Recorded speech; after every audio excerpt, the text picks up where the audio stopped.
Amigos de este canal, bienvenidos a una fuente confiable de la palabra de Dios. Una fuente confiable de la palabra de Dios es la Biblia, revelada por su autor el Espíritu Santo. Porque para tener una cabal comprensión de la Biblia, es necesario que el Espíritu Santo esté en el asunto, dándonos revelaciones sobre su palabra. Vamos a hablar hoy de Jesús debe venir pronto. En este canal hablamos de las cosas de Dios. Si a ti te gusta oír hablar de las cosas de Dios, suscríbete a este canal y activa la campanita para cuando suba un nuevo video, tú seas notificado. Jesús debe venir pronto porque escrito está en el libro de Daniel, en la primera de Tesalonicenses, en la segunda de Tesalonicenses y en el libro de Mateo. Vamos a empezar por el libro de Mateo. Muchos afirman que el libro de Mateo no es para la iglesia, que no es para los cristianos, que eso es para los hebreos, que eso es para los judíos. Vamos a ver si eso es cierto. ¿A quién le vamos a preguntar? Vamos a preguntarle a la Biblia, porque la Biblia tiene como característica que se responde a sí misma. En Mateo capítulo 28, al final, vemos que el Señor Jesucristo, leemos que el Señor Jesucristo le dice a sus discípulos que vayan a las naciones, hagan discípulos, bautizándolos en el nombre del Padre, del Hijo y del Espíritu Santo. Esa es la gran comisión para la iglesia. Esa comisión no es para Israel, sino para la iglesia. Eso está en Mateo capítulo 28. Entonces nada más con ese versículo ya sabemos que Mateo, el libro de Mateo, es para la iglesia. Pero hay más. El Señor establece en el libro de Mateo la disciplina de la iglesia. ¿Cómo debe llevarse la disciplina de la iglesia? El Señor Jesucristo dice que si un hermano peca contra ti, reúnete con él a solas y repréndele. Si te hiciere caso, habrás ganado a tu hermano. Y si no, busca uno o dos testigos para que en boca de dos o tres testigos conste la verdad de las palabras. Y si no hace caso, entonces preséntalo a la iglesia. Si no le hace caso a la iglesia, tenlo por gentil o publicano. Entonces, ahí en el libro de Mateo, el Señor establece la disciplina de la iglesia. Y hay más. También en ese mismo libro de Mateo, el Señor establece las bases, el fundamento de la iglesia cristiana. El Señor le preguntó a sus discípulos, ¿quiénes dicen los hombres que es el Hijo del Hombre? Eso está en Mateo 16, 18. Entonces ellos les contestaron, unos dicen que es Juan el Bautista, otros Elías, otros que es Jeremías o alguno de los profetas. ¿Y ustedes quiénes dicen que soy? Entonces Pedro le contestó, tú eres el Cristo, el Hijo del Dios viviente. Entonces el Señor Jesucristo le dijo, tú eres Pedro, y sobre esta roca, ¿qué roca? Sobre la declaración que acababa de hacer Pedro, que él, Jesucristo, era el Cristo, el Mesías, el Hijo del Dios viviente. Y sobre esta roca edificaré mi iglesia, y las puertas del Hades no prevalecerán sobre ella. Y en Mateo 24, 25, en el discurso del Monte de los Olivos, ¿a quién se dirigió el Señor Jesús? Se dirigió a la iglesia, a los discípulos, a cristianos, los primeros miembros de la iglesia cristiana. Él iba saliendo del templo y sus discípulos le mostraron las bellezas del templo. Y él les dijo, de cierto os digo, que no quedará piedra sobre piedra que no sea destruida. Eso se cumplió en el año 70, cuando el general Tito, al mando de las tropas romanas, destruyó Jerusalén y destruyó el templo. Entonces, queda establecido que Mateo es para la iglesia. Es para la iglesia. Ahora, una vez está establecido que Mateo es para la iglesia, si leemos, y será predicado este evangelio del reino a todas las naciones, entonces vendrá el fin. Fijémonos que dice a todas las naciones, no dice a todas las personas. Ya este evangelio ha sido predicado en todas las naciones del mundo. Entonces vendrá el fin. Por este versículo en Mateo sabemos que Jesús debe venir pronto, porque escrito está. En Mateo 24, 15, aquí el Señor en este versículo nos anuncia la llegada del anticristo y nos anuncia el inicio de la semana 70 de Daniel, que está en 9:27, ¿verdad? La semana 70 de Daniel, la profecía de las 70 semanas. 70 semanas están determinadas sobre tu pueblo para terminar con la prevaricación, expiar la iniquidad y el pecado. Se han cumplido 69 semanas, 483 años, falta una semana de años, que son 7 años. Entonces, aquí en Mateo 24:15, el Señor nos anuncia la llegada del anticristo y el inicio de la semana 70. Mateo 24:15 dice así, ¿verdad? Después de haberle dicho el versículo que acabamos de leer, y será predicado este evangelio del reino en todo el mundo para testimonio a todas las naciones, entonces vendrá el fin. Entonces aquí en el próximo versículo le anuncia al Señor la llegada del anticristo y el inicio de la semana 70. Por tanto, cuando vean en el lugar santo la abominación desoladora del que habló el profeta Daniel, el que lea entienda, entonces los que estén en Judea huyan a los montes. ¿Cuál es la abominación desoladora? Eso está en Daniel 9:27, ¿verdad? Dice, y por otra semana confirmará el pacto con muchos, este es Daniel 9:27, y a la mitad de la semana hará cesar el sacrificio y la ofrenda. Después con la muchedumbre de las abominaciones vendrá el desolador, hasta que venga la consumación y lo que está determinado se derrame sobre el desolador. Entonces aquí el Señor nos anuncia la llegada del anticristo, porque el desolador es el anticristo, y el inicio de la semana 70. Entonces luego de anunciarnos aquí la venida del anticristo, más adelante nos habla sobre la gran tribulación y luego nos habla del rapto del arrebatamiento de la iglesia. Entonces aquí en Mateo 24 el Señor nos dice claramente cuál es la sucesión de los acontecimientos futuros, ¿verdad? Viene el anticristo, empieza la semana 70, luego viene la gran tribulación y luego viene el arrebatamiento de la iglesia. Entonces en Mateo 24:21 el Señor anuncia la gran tribulación después de haber anunciado la llegada del anticristo y el inicio de la semana 70, ¿verdad? Porque habrá entonces gran tribulación, cual no la ha habido desde el principio del mundo hasta ahora ni la habrá. Y si aquellos días no fuesen acortados, nadie sería salvo. Más por causa de los escogidos, aquellos días serán acortados. No es que la semana 70 va a durar menos años, porque entonces no sería una semana, ¿verdad? Es que la gran tribulación va a ser acortada. Y luego el Señor anuncia su gloriosa venida, la esperanza de todos nosotros, ¿verdad? E inmediatamente después de la tribulación de aquellos días, eso está en Mateo 24:29, el sol se oscurecerá, la luna no dará su resplandor, las estrellas caerán del cielo y las potencias de los cielos serán conmovidas. Entonces aparecerá la señal del Hijo del Hombre en el cielo. Entonces lamentarán todas las tribus de la tierra y verán al Hijo del Hombre sobre la nube, viniendo con poder y gran gloria. Entonces enviará a sus ángeles a buscar a sus escogidos. Tú eres un escogido, yo soy un escogido de Dios, ¿verdad? Con gran voz de trompeta, este es el rapto. Gran voz de trompeta, eso de secreto no tiene nada. Y juntarán a sus escogidos los cuatro vientos de un extremo del cielo hasta el otro. Entonces lo que viene es la aparición del anticristo, la manifestación del anticristo. Eso es el próximo gran suceso. Entonces podemos afirmar que Jesús vendrá pronto porque escrito está. Aquí tengo más anotaciones. Ahora vamos a ver qué referencia podemos encontrar en la primera de Corintios. En la palabra de Dios está escrito que el pueblo hebreo celebre 7 fiestas principales, ¿verdad? La gente la llama la fiesta de los judíos, pero el nombre apropiado son las fiestas de Dios.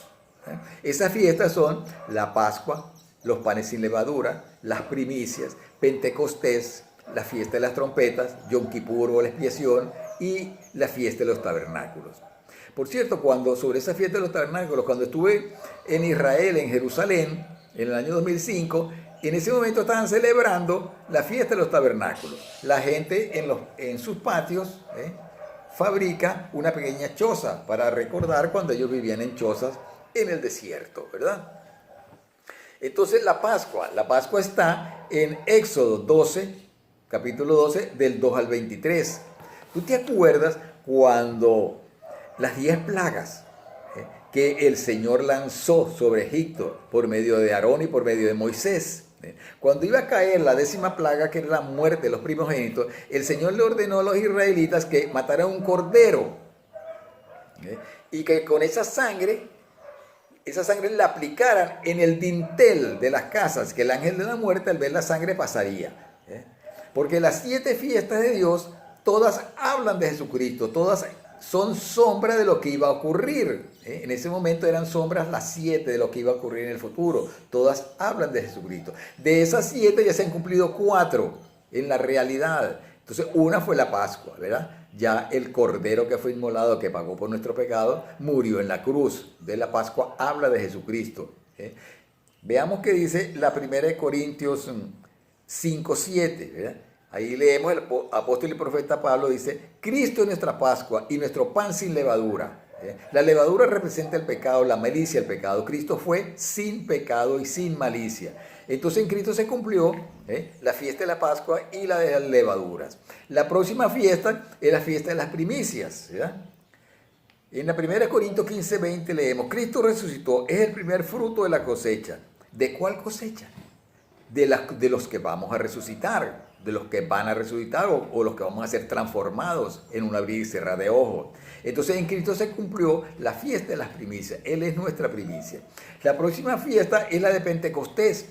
Los israelitas celebran cuando Dios descendió sobre el monte Sinaí y le entregó a Moisés las tablas de la ley. Sobre eso el apóstol Pedro nos dice en Hechos 2:33: el día de Pentecostés, Cristo derramó la presencia del Espíritu Santo sobre la tierra, después de haber sido exaltado a la diestra de Dios.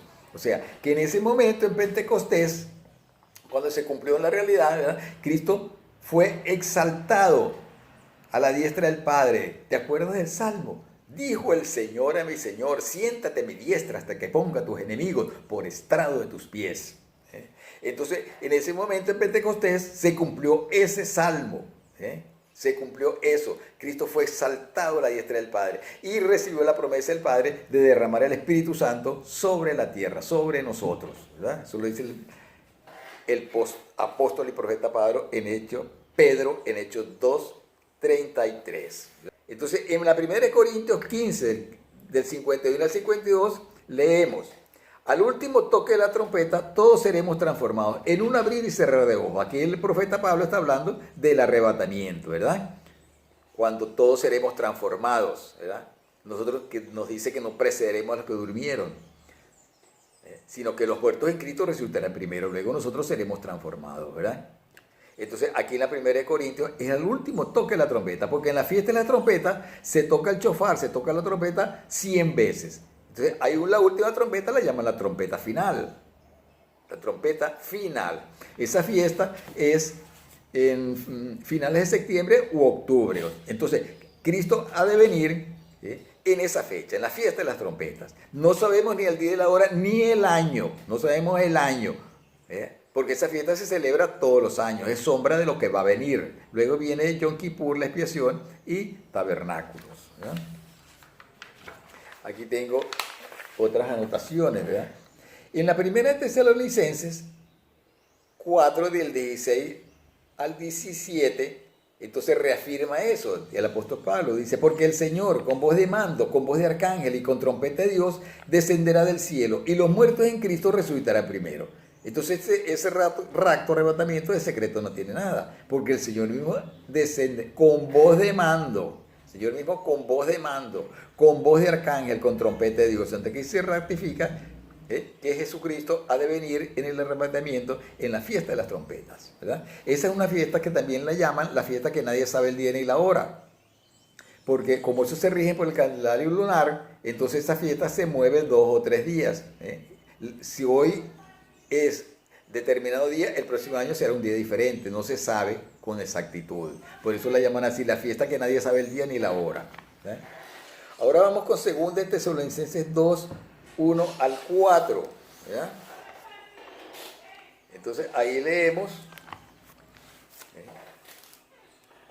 Dice: pero con respecto a la venida de nuestro Señor Jesucristo y nuestra reunión con Él, rogamos, hermanos, que no os dejéis mover fácilmente vuestro modo de pensar, ni os conturbéis ni por espíritu, ni por palabra, ni por carta, como si fuera nuestra, en el sentido de que el día del Señor está cerca.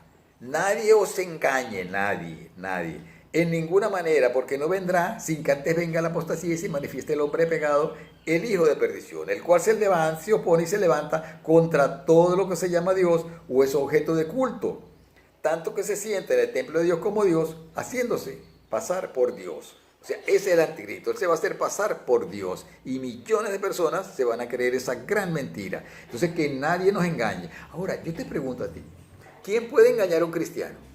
Un impío le va ¿ah? Un incrédulo. Cuando empiecen a hablar uno se da cuenta, ¿verdad?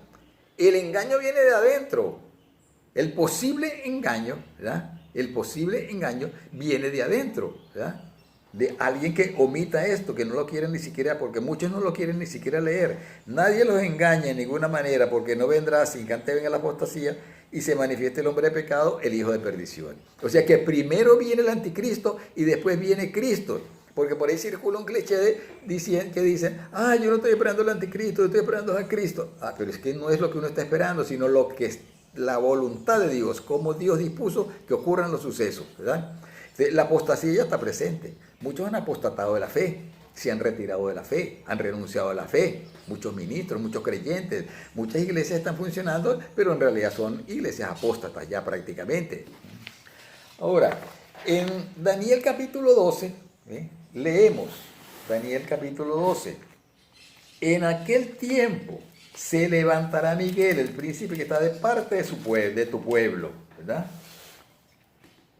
En aquel tiempo, ¿qué tiempo?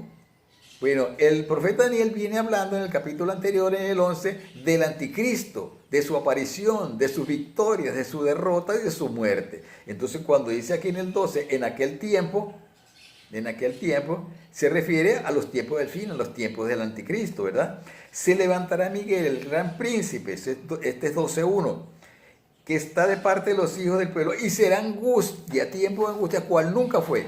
Entonces, se levanta Miguel y empieza la gran angustia, cual nunca fue, que recuerda las palabras de Jesucristo en Mateo 24, que habrá una gran tribulación como nunca la ha habido ni la habrá, ¿ya? Entonces se levanta Miguel.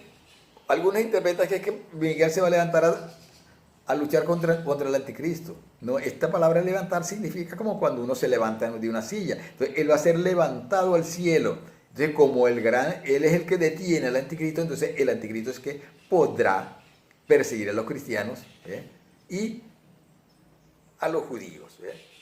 Entonces, se levantará Miguel y será tiempo de angustia, cual nunca fue desde que hubo gente hasta entonces. Pero en aquel tiempo será libertado tu pueblo, todos los que ya hayan escritos en el libro, ¿verdad? Entonces, aquí, en este mismo capítulo 12 de Daniel, él oye un diálogo entre dos varones celestiales, ¿verdad? Uno de ellos le pregunta, uno de los varones celestiales, ¿cuándo será el fin de todas estas cosas extraordinarias? O sea, de todo lo que está narrando Daniel ahí en el capítulo 12, la resurrección de los muertos, el tiempo de angustia, ¿verdad? La muerte del anticristo, que la narra en el 11. Entonces el otro varón celestial le responde, será por tiempos y medio tiempo, o sea, 3 años y medio. Por eso que sabemos que ese tiempo de angustia, porque están hablando del tiempo de angustia, ese tiempo de angustia, que la gran tribulación y la ira durará, son 3 años y medio, no 7 años. 7 años va a durar el tratado y 7 años va a durar el reinado del anticristo. Pero el tiempo de la angustia son 3 años y medio. Entonces, ¿desde cuándo se cuentan esos 3 años y medio? ¿Verdad? Entonces, esos 3 años y medio se cuentan desde el momento en que se ha levantado el príncipe Miguel, o sea, a la mitad de la semana, porque él firmará un pacto con muchos, el anticristo, y a la mitad de la semana hará cesar el sacrificio y la ofrenda, ¿verdad? Entonces ahí es cuando va a empezar la persecución, cuando exija adoración y vea que ni la mayoría de cristianos ni la mayoría de judíos lo van a adorar, ¿verdad? Entonces, aquí le he revelado al profeta Daniel cuándo sucederán estas cosas. Entonces, ¿cuándo sucederá? Cuando se acabe la dispersión del poder del pueblo santo. Sucederán estas cosas. En este caso, el pueblo santo es Israel. El pueblo santo es Israel. Entonces, ya se acabó la dispersión del pueblo santo. En este año 2022, ya esa dispersión del pueblo santo se terminó, porque Israel tiene, siendo una potencia mundial, ya muchos años. Entonces, en este tiempo, por todas estas profecías, sabemos que Jesús debe venir pronto, porque escrito está. Si te ha gustado este video, te agradezco que le des like y lo compartas con otras personas. y suscríbete a este canal si te gusta oír hablar de las cosas de Dios. Y si no has recibido a nuestro Señor Jesucristo como tu Señor y Salvador, haz conmigo esta oración. Señor Jesucristo, te reconozco como mi único y suficiente Salvador. Te pido perdón por todos mis pecados. Quiero que escribas mi nombre en el libro de la vida. Bendito seas por siempre, Señor Jesús. Reciban la paz del Señor.